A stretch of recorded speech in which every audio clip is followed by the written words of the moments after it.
call you. All right. Well, hello.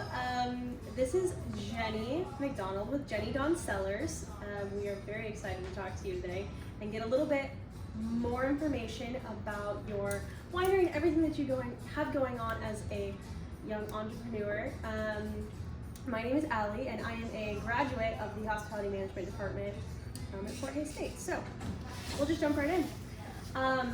We'll start with your background. How did you get into wine, the world of wine? I always tell people that I kind of fell into wine. Wine was always my drink of choice growing up, and so wine for me was just a passion.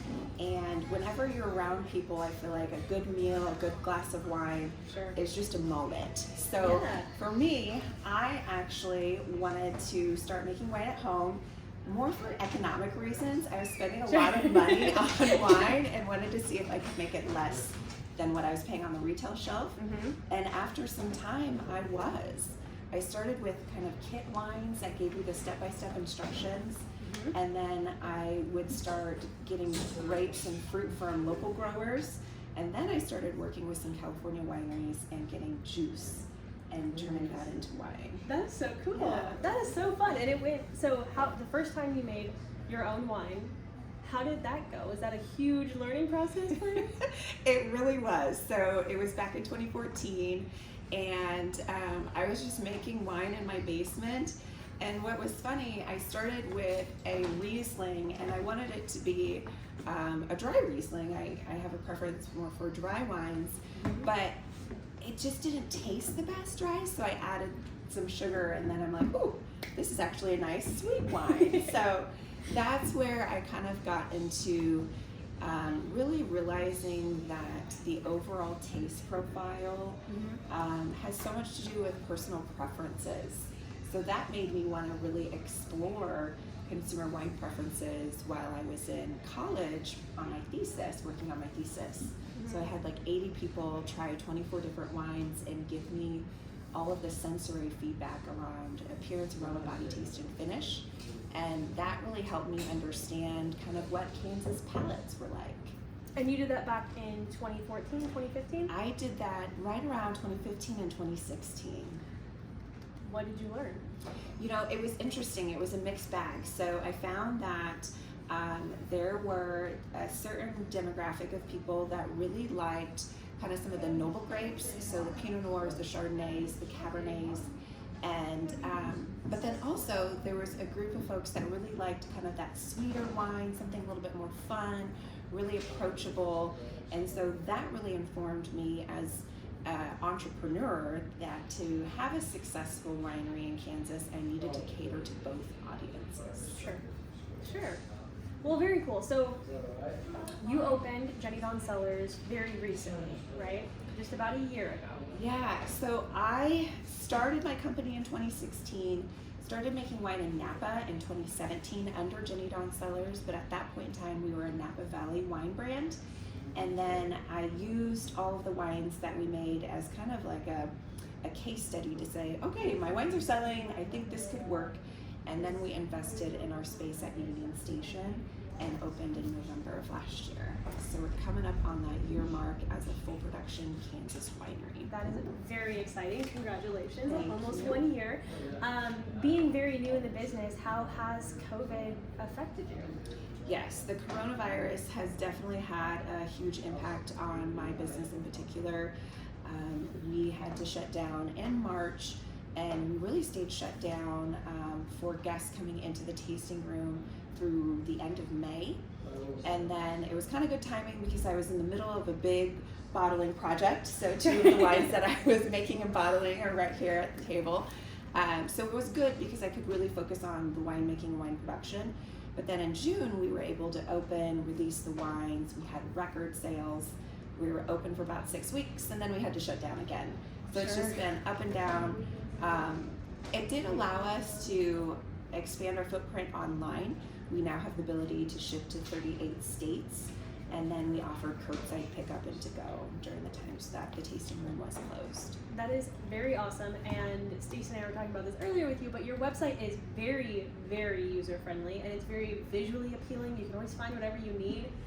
It's beautiful. Thank you. Do you want to give yourself a little plug? Let people know where to find you so you can buy your wine online. Definitely come to our website at jennydonscellars.com. If you're in the Wichita area, we'd love for you to come and visit us. We have a link where you can submit a reservation. I do sommelier-led private wine tastings, and then you can shop online as well. Mm-hmm. Yeah, you've got a little bit of everything. So you bottle and produce most of your stuff on site. Yes. So all of our wines we make on site and bottle on site. How? But you're urban. Your store is in downtown Wichita.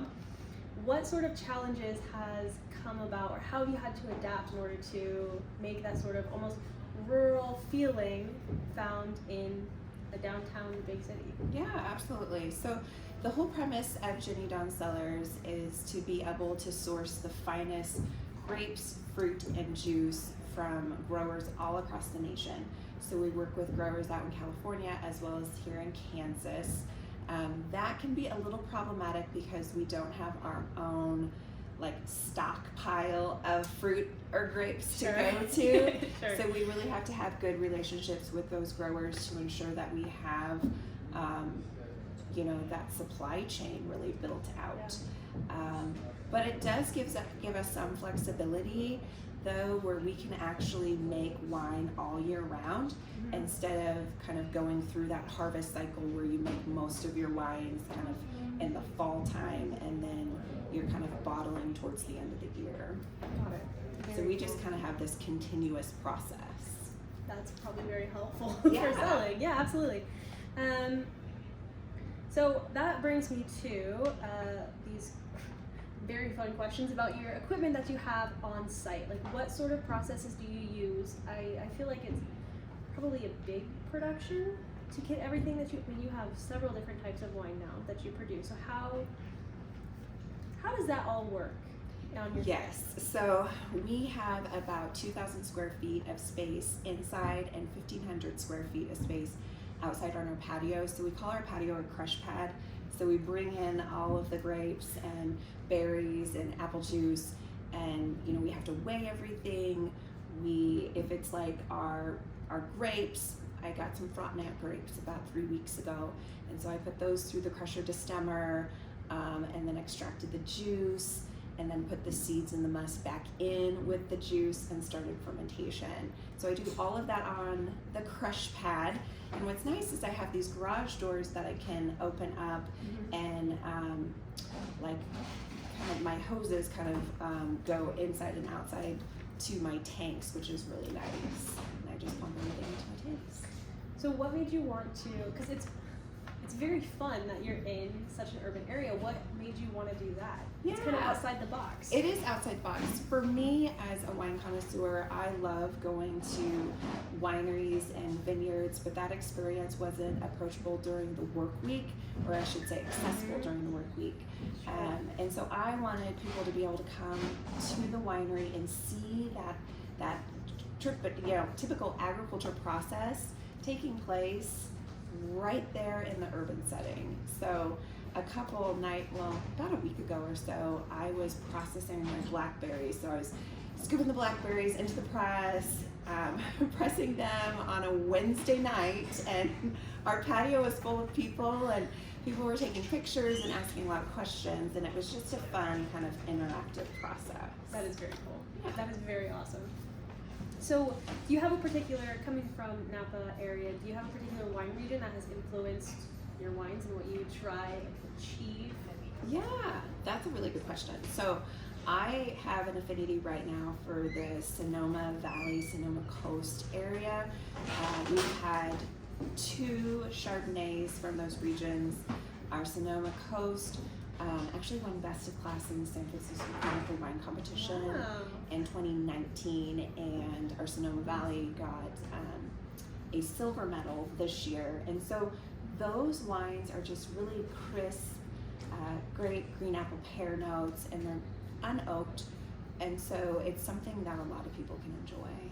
So do you have a winemaker that has inspired you throughout the years? Yeah, so I have had a chance to connect with several winemakers through the African American Vintners Association, And so I've had a fun time following the McBride sisters in their journey. One sister lives in New Zealand, the other lives in California. They're growing grapes in both of those continents. And that's just really, really cool to me.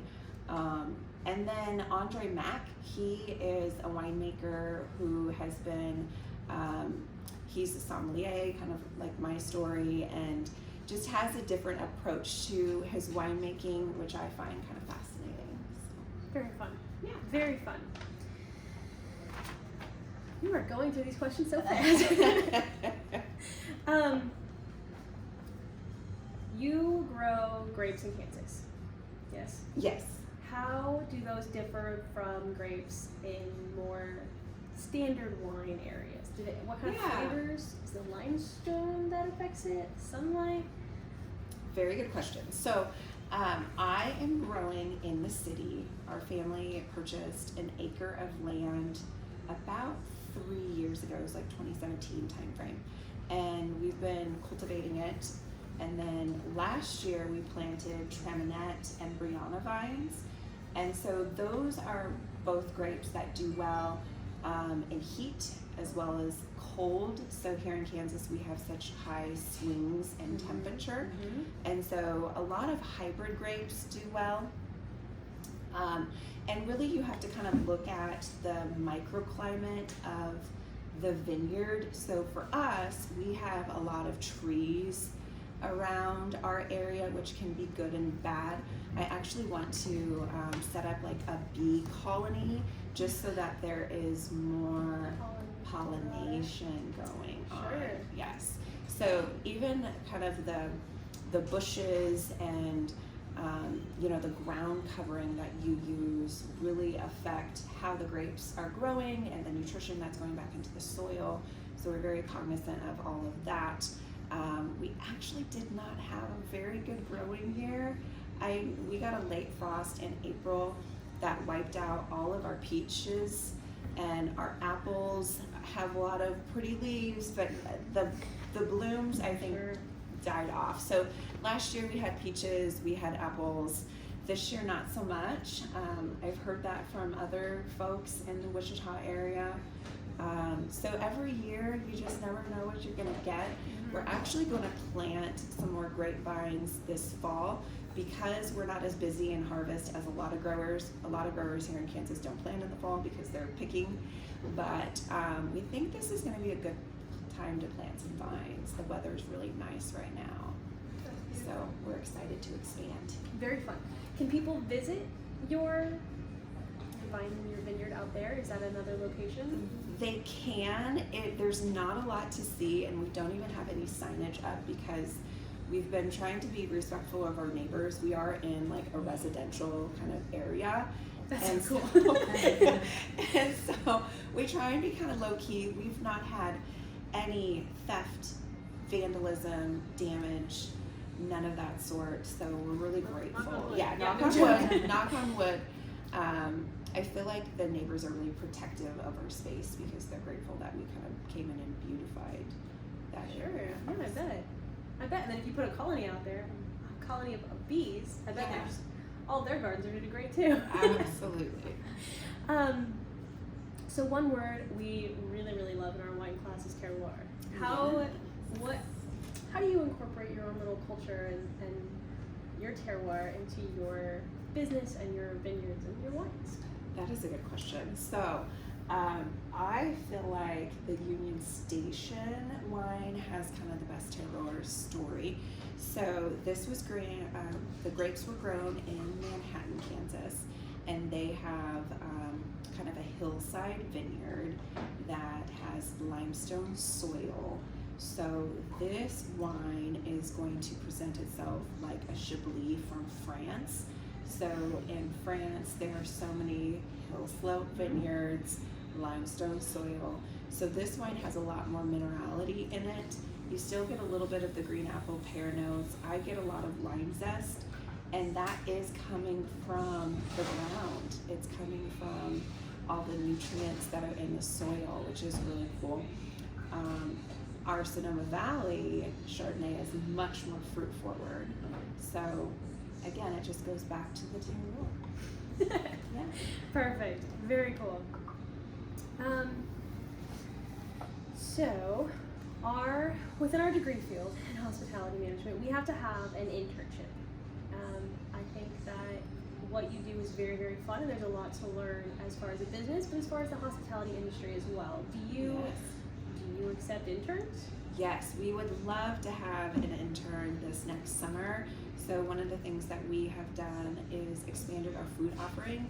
So we have small bites that pair with all of our wines, and the serving experience, and just the lighting in our tasting room, the music that we play, the whole ambiance really enhances the wine enjoyment. So we would love to share what we're doing and have someone be a part of that. Perfect. And if that's something somebody wants to do, is there a good way to reach out to you? Yes, so definitely you can go to our website. We have a contact us form, or you can reach out to me directly.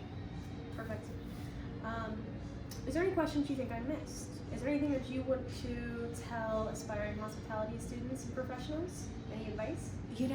The advice that I would give is to be successful in this industry, you have to have a passion for the food or the wine or the experience, and it's all about the customers. So we really pride ourselves in customer feedback and really just doing whatever we can to create special moments for people. So our slogan at Jenny Dawn Cellars is "Let your moment begin," and we believe that that can happen right at our winery. I love it. Perfect. Well, thank you so much. On behalf of everyone at Fort Hays in the Hospitality Management Program, thank you so much. But I know you have an event, so we will let you go. But Thank you. Thank you.